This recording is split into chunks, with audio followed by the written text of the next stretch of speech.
Good morning and welcome to Autism Live. I'm Shannon Penrod and we're coming to you live from the Warner Center in Woodland Hills, California. This is the home for Autism Live. It is also the home for the Center for Autism and Related Disorders. I'm super excited about today's show because we've got a really incredible guest that I can't wait to introduce you guys to. But first, we want to let you know that we're here for the next hour live and we want to hear from you. We want to talk with you. We want you to participate with us. So Traven has already started showing you some of the different ways that you can connect with us. While he shows you the myriads of ways that you can watch the show and have your comment read on the show or answered, I want to remind you that our homepage is autism-live.com, and when you go there, there's lots of things to do. But let me just point out a couple of quick things. There's a whole library of videos, and you can search them in lots of different ways because some people like to search by topic, some people like to search by a person. So there's lots of different ways that it's separated for you, or you can just go to the search bar and type in keywords, and it should direct you to where you want to go. If you want to go to the Ask Dr. Doreen clips and search topics there, at the top of the page, there's a search by topic, and it's a drop-down menu, and if you click the one for Ask Dr. Doreen, there's one coming for the Temple Grandin videos, but you can go in and you can push toilet training, for instance, and then it will show you all of the times that Dr. Grampuchet has answered questions about toilet training, and they'll show you exactly what the question was, right? Because if you're trying to toilet train a 3-year-old, that's a vastly different proposition than a 16-year-old who is throwing their poo, right? But both of those questions are going to be in there. So feel free to look at those as well. And by the way, there's a chat button at the bottom of the page. It's a little red button. If you click it, chat, and it opens up a box, and you can type and hit enter, and that shows up on my screen, and you and I can have a conversation. But better than that, you can have a conversation with our guests. Our guest today is somebody that I think you're going to want to talk to. So that's all free. It's all anonymous. You can also be writing in on Facebook and YouTube and Periscope, and I'm forgetting something, Twitter. And you can write me at s.penrod@autism-live.com, whatever way works best for you. And hey, if none of those ways are really your particular MO of how you want to comment, please write and let us know. We're trying to be on more screens. You guys wrote to us and said, we want, why aren't you on iHeartRadio? And we were like, well, I don't know. Why aren't we on iHeartRadio? And now we are. So there we go. And by the way, when you watch us on iTunes, you can listen to us too. You have a choice when you download if you want to do the audio or do the full picture. You can, because you can take us in the car, you can take us on a walk. We try to be a friendly show, and when we put things on the screen, let you know as much as we can what the things are on the screen. Obviously, we can't do that with everything, but we try. So anyway, thrilled to be here this morning. You know, on Thursdays, I like to remind you that we have lots of experts that are on the show. I'm not one of them. Let's be abundantly clear. I'm not an expert in autism. I'm not even an expert in my very own kid. But I do have a kiddo who was diagnosed with autism at the age of 2.5, and he is fantabulous. He's the most amazing person on the face of the planet. I will tell you that when he was diagnosed with autism, we were told it's a lifelong disability, was the word that was said to me. And I think that for some people that may be very true. Because my son got really good services, I still, you know, my son's brain works differently than my brain. His brain works better. Let's be 100% clear, right? But I look at my son and there's no way that I can see a disability anymore. I don't. There certainly was a time when I saw that there were things that he wanted to do that he could not do, and things that he was frustrated with. Why isn't this working out for me? Because he didn't know that there was something that he wasn't able to do, right? He totally was missing the cue for it. And through good therapy, I will say, through the Center for Autism and Related Disorders, he doesn't have any of that anymore. He knows, if he doesn't know how to do something, he knows how to go look it up and find it and practice it to get better at it. Like, you know, like you do, right? He doesn't have a disability. There's no way you could convince me of that. But it was a lot of work. let's be honest, it was a lot of work. We got a lot of help and support. The Center for Autism and Related Disorders, I always say they saved our lives. They saved his life, because before them, all he wanted to do was run out into traffic. And now all he wants to do is build things on his, and print things on his 3D printer, and design things on his 3D printer, and write scripts and shoot movies and be with his friends, and a lot, right? So there we have it. Okay. But in any case, I'm not an expert. I'm a mom, and I want to help you to get to the resources that you want to get to, because we got lucky, and I want you to get lucky in whatever way that looks like for you. So write to me, tell me what you're looking for, and I'll do my best. You know, I can only do my best. I can't promise you that that I can. I certainly don't know everything, but I look for people who do know everything whenever we can find them. All right? Sound like a good deal? You know what I always say here? We can do this together, right? We hold hands. Si se puede, right? Okay. So, Thursdays, we like to start off with something we fondly refer to as the jargon of the day. This is when we take on one word, one phrase, one acronym. We try to figure out what in the hey nani are those experts talking about. I'm very much in a RuPaul mood. You'll understand why later. Okay, so we give you the actual definition of the term. Sometimes I like to make fun of it when appropriate, which is most of the time. And then we give you a working definition, which is meant to help you to sort of find your entree into understanding. Don't, get all upset if you don't get it the first time. I don't think any of us get it the first time, but that's why we cycle back through some of these terms. One of our staff said to me today, "Are you sure you want to do FAPE? You just did it last July." And I was like, oh yeah. If it's been since last July, we need to do it again. So there it is. There's our term for the day, FAPE, F-A-P-E, FAPE. What is it? Let's take a look at our actual definition.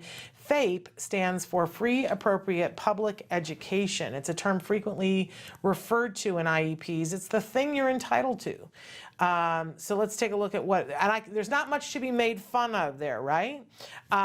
Because this is serious business, and we just stepped into IEP season. And it's a little bit like sometimes stepping into something that's not good on your shoe, right? But it doesn't have to be that way if we understand what the rules are.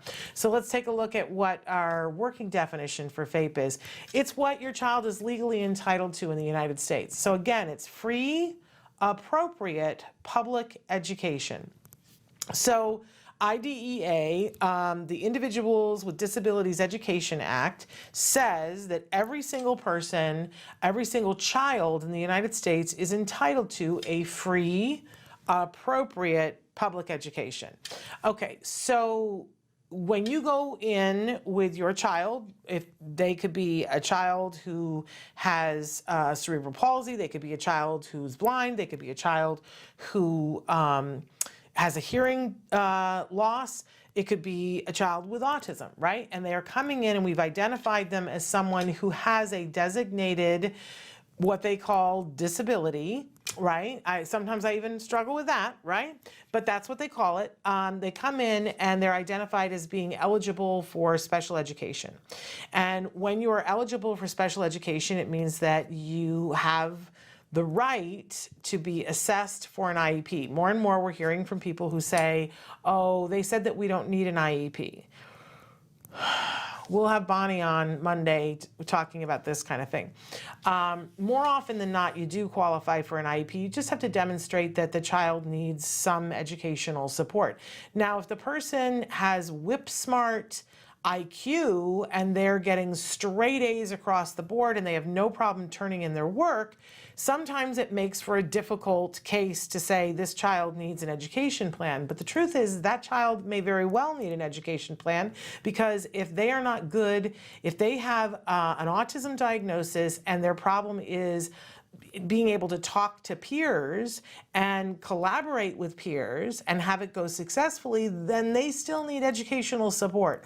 And a lot of times school will argue, oh, that's a 504. Well, if you feel like that's okay, fine. But otherwise, let's fight for the IEP, because the IEP provides services. 504 provides accommodations, and really the IEP provides both, right? But here's the problem. You get into the meeting and At some point, the school is going to offer you their version of FAPE. They have to. That's what an IEP is. They offer you, here's what we think FAPE is for your child, because it has to be a free, appropriate public education. Notice that appropriate is really the word here, because we all understand what free means, right? Public means you're not going to pay for it. And education, all right, look, that could be a little dicey too, but it's the appropriate that is where we're really going to argue. And this is hard for autism parents because, look, you know, we all want what's best for our child. Of course. Like, that's not even a question, right? You want what's best for your child. But when you go into an IEP, if you start arguing best, they know that you're not up on what's happening here, because you don't get to say, my child deserves what's best, and so you're going to give it to us, because the law doesn't support that. The law says they need to give your child what's appropriate. So that's going to be the word that we're going to argue over how we define that. Now, the first IEP that I had to go to as a parent of an individual on the spectrum, I went dictionary shopping until I found the one that defined appropriate as being effective. And I went in with that blown up on a card and said appropriate, and it, you know, had the whole thing so it looked like it was fresh from the dictionary, and I had the quote, you know, so they could see where I got it. And I said, you know, appropriate equals effective. So show me what you're going to do that's going to be effective for teaching my child. And that's where we were off to the races, right? And then they sued me.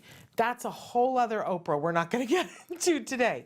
But they did. They filed due process against us. That was only the first time they did that. They did that twice. I'm the only person I know that a school district, same school district, has filed due process against our family, not once, twice. But you know what? In the end, we worked it all out. We never actually went to court. I'm not allowed to talk about things, but it all worked out, right?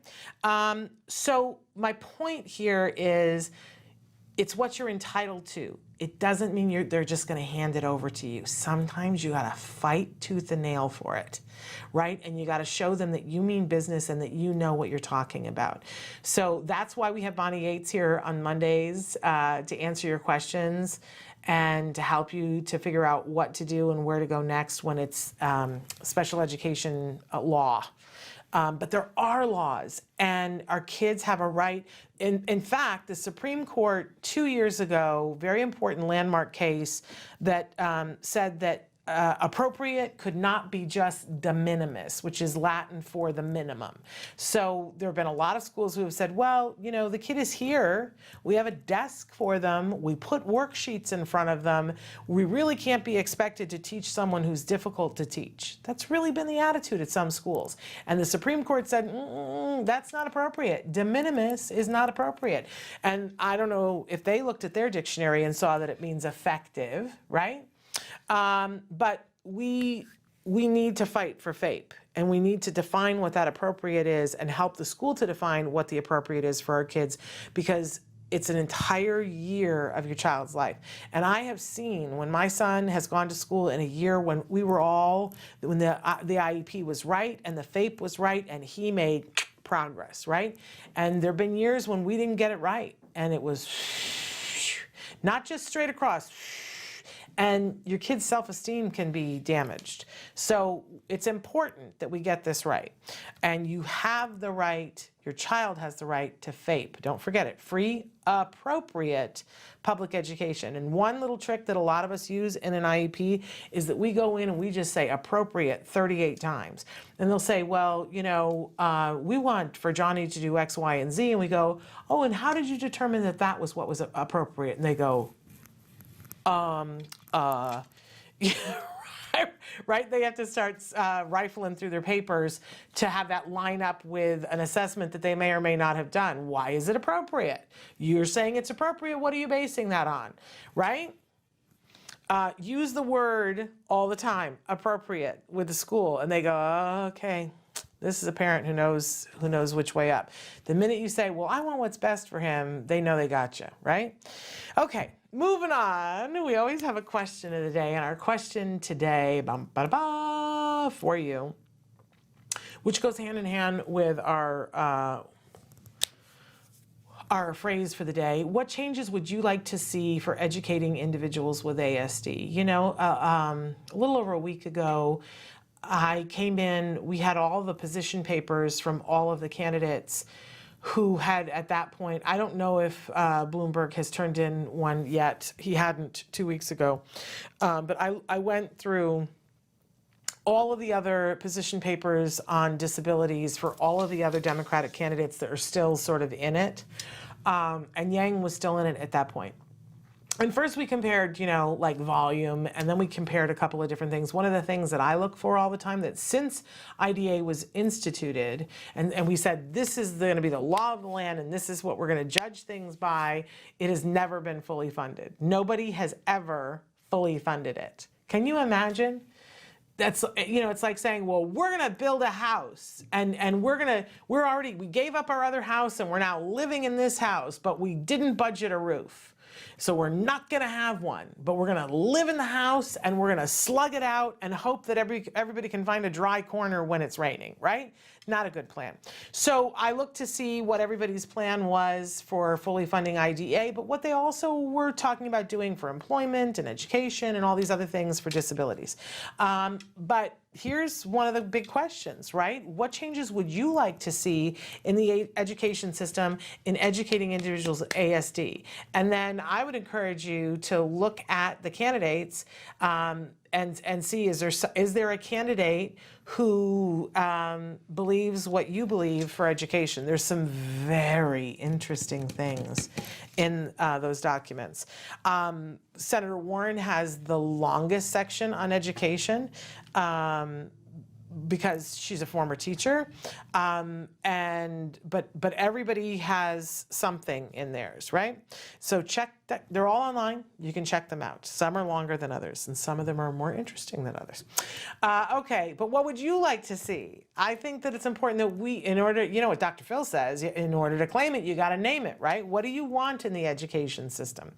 I want to see things and money put in place to teach teachers and staff how to do inclusion well, because we all know that good inclusion is the ticket, right? But very few people know how to do good inclusion. And I will say that there are things in Senator Sanders' plan that address inclusion. There are things in pretty much everybody's that address inclusion. The only person who's incredibly specific about it in their plan is Mayor Buttigieg. He gets very specific about what goals he wants to get to by 2025. Everybody else is a little bit less specific, although Senator Sanders says the measures that he will take immediately by executive action, whereas in Buttigieg's, he does not say how he's going to get there. He just says, this is where I want to get to. Interesting, right? Okay, so check that out, but write into us and tell us what you want to see. All right, moving on. We always have a topic of the week, and I think this topic is so important. It's repairing a conversation. So often when any of us are having a conversation and we're talking, somehow we get off. Like maybe something was misunderstood, maybe the conversation got interrupted and then jumped back in and somebody didn't get to finish a thought. That happened to me the other day with sort of disastrous results. And I had to go back and repair the conversation.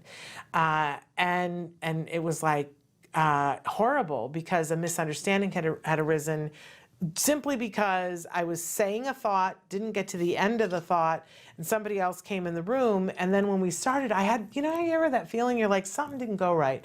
And then I realized later, I was like, I know what it is. I didn't get to finish that thought, and I'm not happy with how that ended.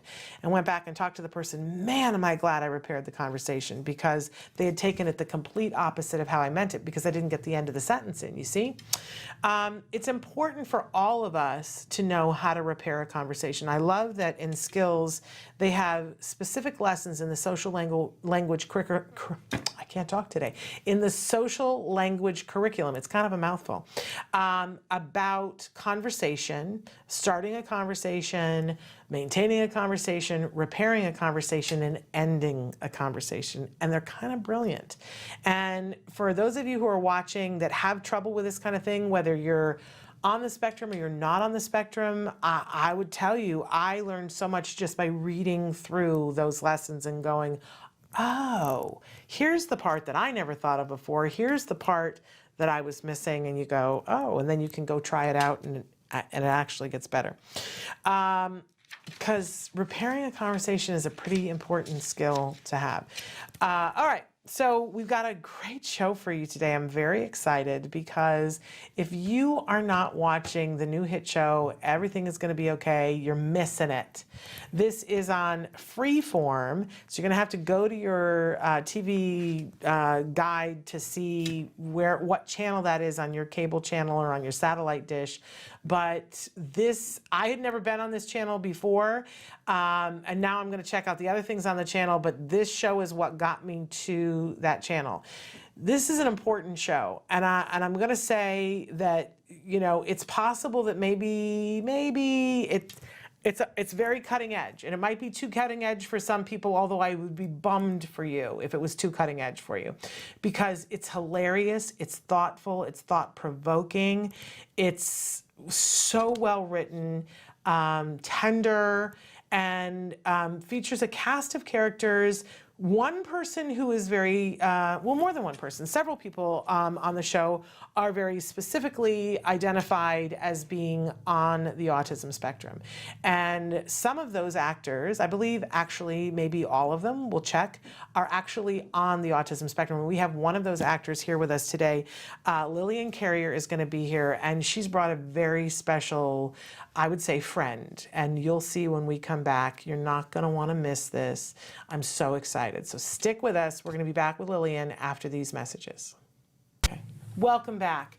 We're so excited, and there's been lots of hubbub in the break because we have welcomed to the studio a wonderful young actress and entrepreneur, I guess, Lillian Carrier, and she is here with her wonderful service dog. This is Luke that she's here with. And so we did a little different configuration in our studio to try to make it comfortable for Luke. Of course, it's a very weird space for a dog, and Luke is a big dog. He's a very big dog, yes. So at some point he may want to, get on the floor. We'll see. But it was great fun to watch you guys come in here and you talk to him and get him up on the couch, and super duper fun. Of course, you know what they say about children and dogs. It's like everybody focuses on the dog, right? So, but I'm here to talk to you, but sometimes to talk about Luke. So Luke is just so enticing. He's just absolutely beautiful. But Lillian is a wonderful actress. If you are not watching Everything's Going to Be Okay. Now, I always mess up the title of it but it's Everything's Going to Be Okay. Yes. Because sometimes I say everyone's going to be okay, or, I don't know, I just mess it up, but it's Everything's Going to Be Okay. Wonderful new hit show that's on Freeform. Freeform is a cable channel that it used to be Disney Family, then it changed to Freeform Disney. Now it's just Freeform, and their like buzz thing is that it just slightly leaning forward or something like that. It's shows with an edge. I think it's a little bit cutting edge, and this show is cutting edge.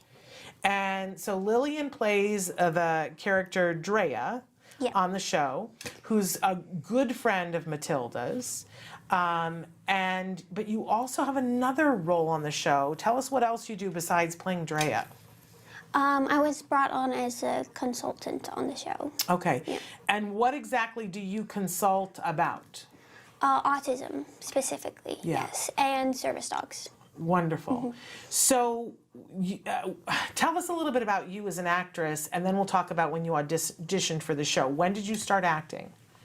So, I've always done youth theater, but this was, my first real, professional acting anything. Well, it's a pretty big first, I gotta say. Yeah, it was a huge first. I went in thinking, there was nothing. I was just like, I'm gonna audition, it's gonna be fine.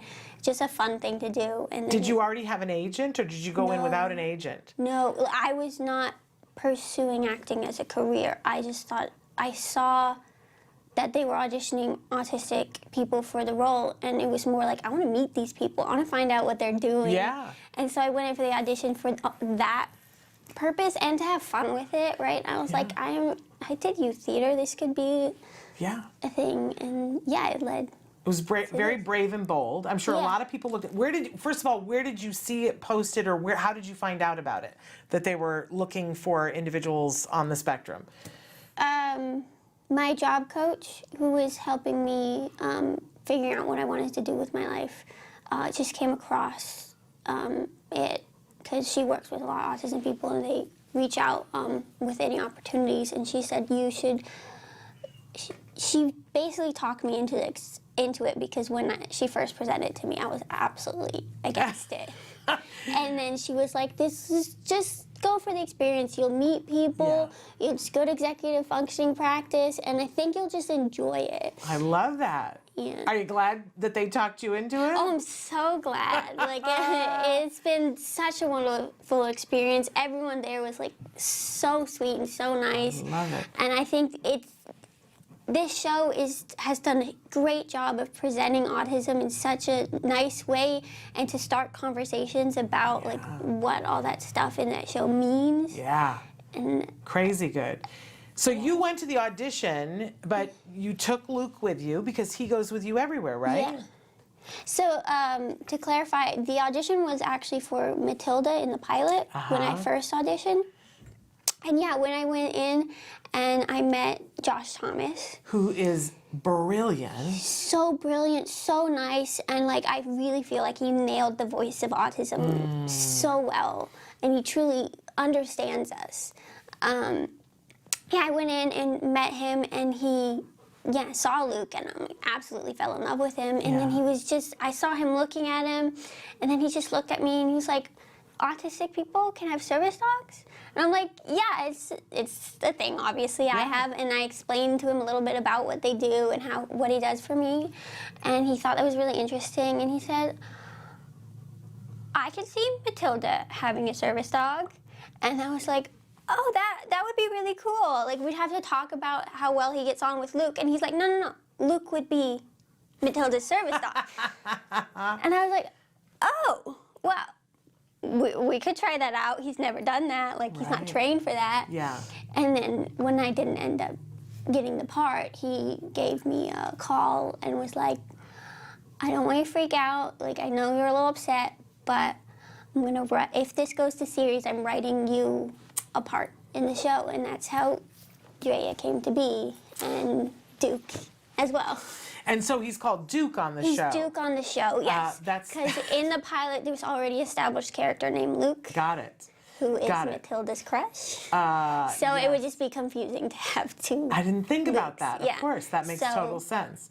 But I mean, I love that story that you went for the audition, and of course brought your dog because that's what you do. He goes everywhere with and me. that you got cast and he got cast. Yeah. I mean, it's the best story ever, and a fun role too.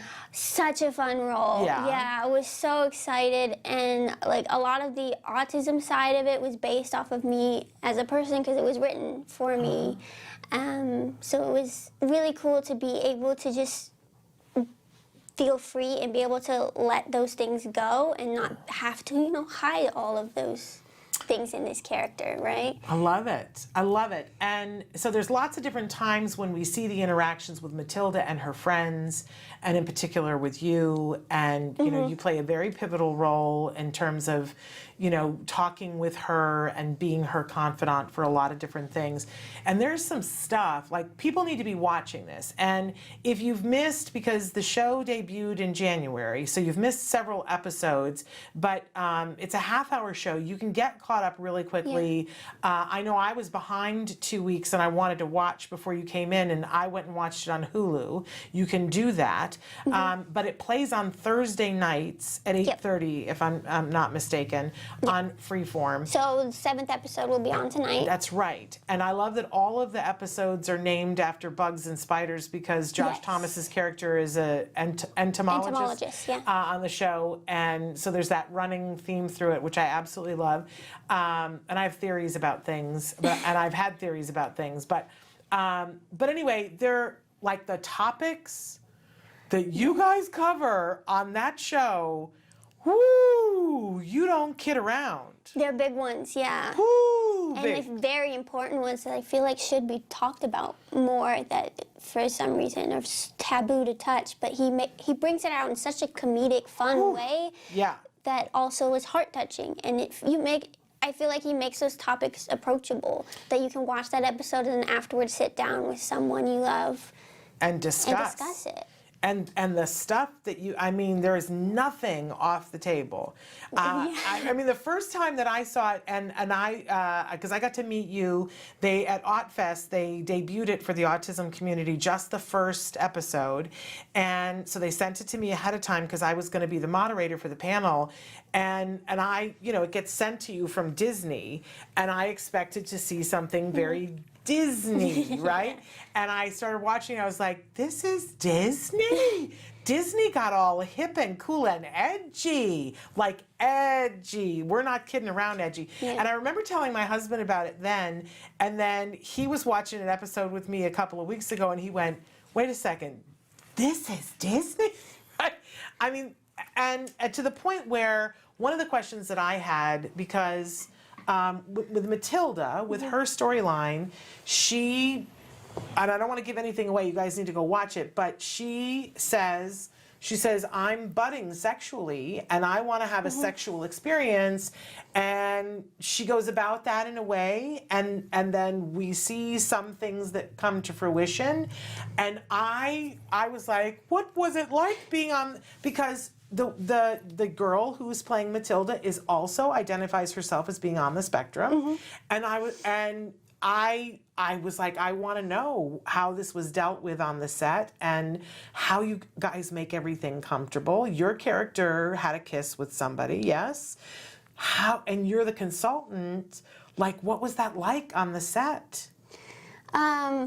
So there was a lot of prior stuff that I sat down with Josh Thomas and talked about sensory stuff, which was a big thing for me specifically. I'm hyposensitive to touch, so I had to explain exactly how I like to be touched, what would cause a sensory overload and all that stuff, which also helped him create those characters. Yeah. And that is put into my characters specifically, that we went down to costuming to make it more comfortable for me. That if you notice from day one, Drea wears a compression shirt, which was for me as a person. I talked about how with my hyposensitivity, compression is really helpful in keeping me grounded and calm, and we discussed whether we wanted to hide that from the audience or show it, and we decided like this is a show about people with autism. Let's show it. So under every single outfit she wears, she has a compression shirt on. And I guess I didn't realize that's what it was. Yeah. I thought that was just her style, but I wasn't thinking about it that's what that is. Interesting. And then, we definitely, anytime there was intimacy or touching between the characters, I would discuss it with both the director and the other actors. And there was lots of discussion beforehand, and the other actors were very comfortable with saying the same things of what their needs were and talking with me and the directors and each other. Which honestly is how it should be with everyone. Yeah. I think definitely the other actors would say things like, I'm uncomfortable if you touch me here. Just like, there was always, everyone has those needs. So to just being able to vocalize and share that. And then, of course, anytime you got overwhelmed, 5-minute breaks were allowed. I definitely had a few times that I stepped out of the scene, because you see that scene, it's 3 seconds, but we, did it 5 to 6 times. That specific kiss or intimate moment, whatever it was. Yes. So. Yes, we don't want to give too much away, but you should be watching it. Yeah. But I guess one of the things that I love about the show is that, normally when you're watching television and they sort of reveal something and you go, okay, well, that's going to have an arc of like 3 or 4 shows. And that's not the way Josh writes. It happens either in that moment or the next scene. There is no waiting until the next episode. Yeah. Stuff happens. He just like rockets through storylines and you find yourself going, whoo! And making noises. I literally make noises. I'm like, oh my goodness, and clutching the couch and doing things. It's exciting. It's so exciting. It's so fast paced, and I feel like it's one of those shows that you can watch 6 times and get something new out of it every time, and different laugh points where you're laughing at something new each time that you didn't notice before. So many characters, so many things, and especially rewatching, you'll see characters pop up that had big moments later you didn't notice before. Yes. I could see that. Yeah, because you'll see characters that have big episodes later in the season that have been there from the beginning. Yeah. It's so fascinating, and I got to be honest, because Josh is for you guys who don't know, we got to have him come on the show. He said he would. He's hilarious. He's an Australian comic, and he's done other shows, but I think this is his first big American show. Yeah. And he's writing it, and he's starring in it, and he's very involved in every aspect of it, and he is hilariously irreverent. Like, he says the things that people go, he didn't just say that, did he? And I guess he's like, because I got to spend time with you guys that day, and he seems to be that way in real life too. He's got a very interesting take on the world, and I just appreciate that he could have done a show about anything, but he decided the premise of the show, you guys, is that it's this half-brother from Australia who comes to visit, and he's got these 2 stepsisters, and he ends up, teenage stepsisters, he ends up having to really be their caregiver, and one of them is on the spectrum. That about encapsulates it, right? But hilarious and poignant. There's that old thing about I laughed, I cried. You really do. Every episode you laugh and you cry. Every single episode. And every single episode, there's something that takes my breath away. Just takes my breath away. See, I get emotional. But it's real. I talked about it when I came back after I saw it with the Fest, and I said, oh, you guys, you're not going to believe this. You're not going to. Okay, so you were there, you're there as the consultant, and at what point, so he called you and said, I've written you a role. What point did he say to you, and I want you to be the on-set consultant? So it was kind of gradual, that it started off that he found out how much knowledge I had, and that, what I did was, for a living, is help people with understand autism. Let's talk about that. Autism. What do you do besides being a professional actress on a hit show? Me and my mother and my sister founded a nonprofit called Autism. We developed this because it's geared toward adults transitioning from high school to whatever is their next step, or adults in their adult life who just need that little extra push or little extra help. Because reaching that age of 18 and graduating high school, and I tried every program out there. I tried mainstreaming in college. I tried college with help. I tried just going into supportive living services where I was in full-on housing, being taken care of, and then people came to my house to take care of me, and it seemed to be either geared toward you can do it on your own or you need 100% support. And there didn't seem to be that middle ground of like, I'm pretty capable, but I need a little extra help. Yeah. So we just were like, it's not out there, we can't find it, let's make it. Awesome. And that's kind of how it came to be. And then it's kind of grown in different directions as our clients have asked for things. And right now our main focus is social programming, that there is so much out there socially that people don't know how to find what is the right niche and is socially comfortable for autism. So we have been looking at places and activities that are sensory friendly, that are easy to navigate, and creating social programming where it's 100% people on the spectrum, plus a few people bring, a friend that they feel comfortable with. So there is, no sense of like I did something wrong. No one understands me, and they can have some sort of social life. And we get people in their 20s, in their 50s, in their 80s, all seeking this out as something they've, not had enough of. That's got to be very rewarding to see that you've created something that needed to be created. You filled a hole. Now, where do you do this? Where is this located? This is currently located in Redondo Beach. We are now starting and planning some online stuff because we know it's wanted elsewhere. And we do hope to eventually expand once we can and be anywhere and everywhere we can, and hope that other people, take this up and do it too. But right now, we are housed in Redondo Beach. What a wonderful thing, and what a wonderful platform. And now that you are on this show and have the ability, I'm sure it's going to open doors for you to be able to talk in places that maybe wouldn't have known about autism before. So what a wonderful thing.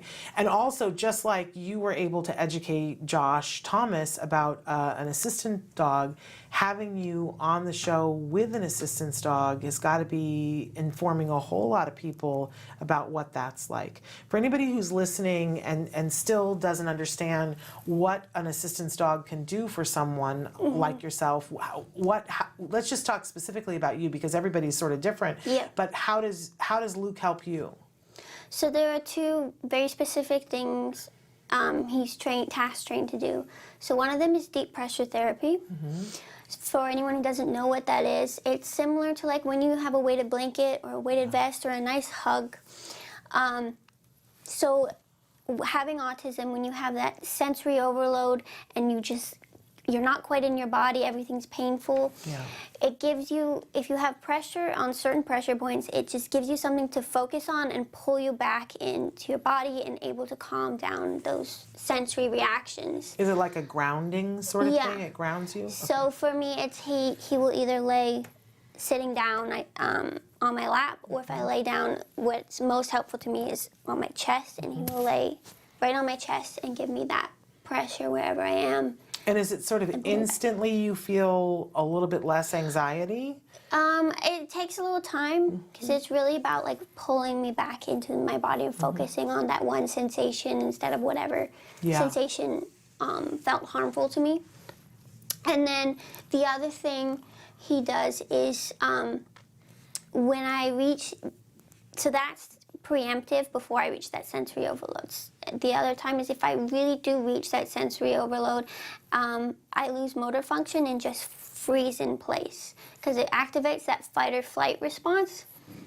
And if there's nothing to fight or flee, because it's a sensory reaction, my body just shuts down and tells me, you're safe here, don't move, don't do anything. And I cannot move, which can sometimes not be safe for me. So he's trained to grab my arm and pull me toward the nearest exit, or what he perceives to be the safest place, which he usually finds like a cuddly, cozy blanket, he thinks, and at home is his bed. Wow. So he'll help guide you to his bed, and then the two of you will sit there and then cuddle. I can recover and get away from whatever was causing me that sensory reaction. And how long have you and Luke been working together? About 2 years. And is your life better because he's in your life? He has made a huge difference. It's made me feel safer to be able to go places without, a parent or a friend. And I can go places without telling people that I have autism and I need this and I need you to know that if this happens, because he can just take care of it. I can step out. And then step back in and just be myself, rather than feeling like I need to be taken care of. And just knowing that he's with you, is that sort of like a comfort in and of itself? I mean, it's always nice to have a friend by you every day, right? Someone you can rely someone on. who's as beautiful as he is. I mean, I'm sure he walks in the room and I'm sure he lights up the room. Everybody wants to talk to him. I mean, he's made socializing easier. People approach me and ask me about him, and then if I approach them and just say something about him, it creates something to start a conversation. And he just, oftentimes you walk into the room and it just creates a happier mood for people. He's definitely something on set that people look forward to. Absolutely. Having there, yeah. I can only imagine. But we should say that that is what he does for you, and that for other people, their assistance dogs all do do other different things. And some people have a companion dog, which is an entirely different thing, correct? Yes. So service dogs have legal rights, and they're trained specifically to be able to go everywhere. There's also emotional support animals. That is more of a therapy thing, an emotional thing, and they're not legally allowed everywhere or trained to be everywhere. But if you ask permission, a lot of times people will let you have an emotional support animal everywhere. But again, they are not specifically trained, so they will sometimes bark or run around or do things where you see he has been quiet and just laying in the corner and trying not to be noticed, which is what more of a service dog is trained to do. And I have to say, because it's so hard, because the outside world looks at people and we all place judgments on things, and I look at you and I see this incredibly brave young woman, incredibly capable, incredibly wise, and a real advocate for the community, and a real role model. But we all know that somebody can look like everything is going well, and yet it feels differently on the inside, right? I had to explain to somebody yesterday that I'm shy. And they were like, Shannon, you can't possibly be. You talk all the time. I'm like, that has nothing to do with what it feels like on the inside for me. But so just maybe a little bit of insight for the people who are watching. Is this comfortable for you, or is this a little bit of a push for you? This is comfortable for me because this is a topic I know. This is something I speak about all the time. But if you were to bring me in to talk about something different, I'd probably be more nervous, think I'd say something wrong. Social situations can definitely be hard for me. I have huge executive functioning problems, and I have to work really hard to do it right, because it definitely, being an actress, there's so many things with executive functioning that I had to... Give them a little clue of an example of what that might be that would be hard. So, for example, your schedule is different every day, and you have to be on that. You have to show up on time, otherwise everything's thrown off, right? So if you have an 8 o'clock call time and you show up at 10 o'clock, they can't film. It's just a problem. So, and you only get the times 24 hours in advance. Sometimes you're at your hotel and they slide it under the door to tell you what time you're supposed to be there tomorrow. And then you have every scene is different, and you have a bunch of things to remember. You're blocking your lines, your interactions, while on top of getting it all in sequential order, because we did not film in the order that you see on the screen. So there's a lot of things that you have to do and prepare, and so that was a lot of stuff that I had notebooks planned beforehand, color coding everything, so it was all completely ready. And I did share, I think it was episode 5, the party entrance scene. I had completely the wrong script for that scene. I came in, I was saying different lines, everyone was so confused. Oh dear. And it took us a while to figure out that I just hadn't, kept up with my executive functioning, gotten that right. But it was fine. I got the new script and was able to memorize it. Wow. Because there are updates frequently on the writing. They'll rewrite. Yeah. But now, so do you have to do that all by yourself, or does somebody help you to be able to manage all of that? So I hired my sister. It doesn't necessarily have to be my sister, but for this show it was my sister who definitely helped me with it. That she drove me to make sure I was on time. She made sure that I did have the lines I needed, and she got me water and made sure there were things, and she made sure he went to the bathroom and all that, because I couldn't do the executive functioning for Luke and me at the same time during that. So she did do that for me. That's awesome. And and I hope that I can continue to hire someone to do that stuff for me, but it does cost money. I know she would have probably, as my sister, done it for free, but she was working really hard, and does need to have her own job. Yeah. Well, I think it's So- notable that anybody who is doing that level of work, especially doing consulting at the same time. So you had multiple jobs going on. did have They multiple jobs. They all have assistants. So because that would be hard for anybody, and Yeah. and especially if that's already an area where you know have some needs, then I'm so glad you took care of yourself. Yeah. And said, I got to have some support here. That's really the key. And here's what I see is that even when I was catching up on some of those episodes last night and seeing some of the situations, and my mind was just sort of blown because we're seeing more and more that studios and directors are saying, I've got a character who's on the autism spectrum.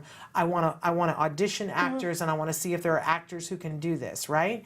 And they're finding the actors, which is wonderful. We're all It's excited so about that. wonderful. But there is still some trepidation on the studio's part that we've been hearing about, that but will they be able to handle this kind of a circumstance? And I got to say that you and Kayla are showing them that absolutely that you guys are handling. I was so excited for you guys last night.